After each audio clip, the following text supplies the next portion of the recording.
Alors, dites-moi, vous êtes plutôt agenda papier ou agenda électronique?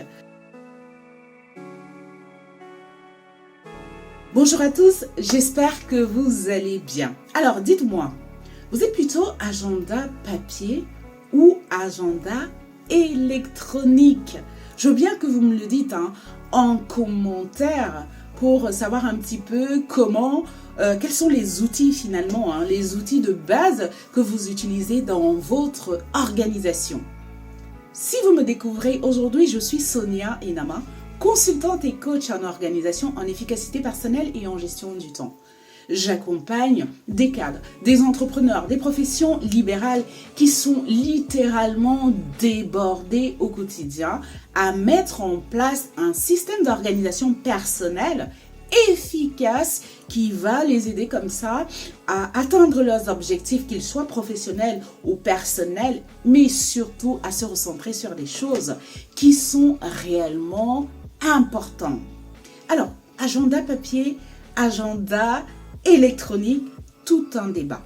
Mais peu importe l'outil que vous choisissez, le plus important, c'est que vous soyez à l'aise avec celui-ci. Pour ma part, aussi longtemps que je m'en souvienne, j'ai toujours eu un agenda. À l'école primaire, c'était le cahier de texte. Au collège, le cahier de texte. À la fac, c'était l'agenda de l'étudiant. Quand j'ai démarré ma vie professionnelle, j'avais un agenda professionnel de la société. Avec ma vie de famille, j'ai opté pour un format plutôt familial qui m'allait très bien. Mais depuis que je me suis lancée dans l'entrepreneuriat, j'ai plébiscité l'agenda en version numérique. Pourquoi? Parce que je peux accéder à mon agenda vraiment à tout moment. Et aussi, il y a la notion de rappel. J'ai des rappels qui me signifient que voilà, j'ai tel rendez-vous, j'ai telle chose à faire. Parce que j'ai toute ma liste de tâches sur mon agenda numérique.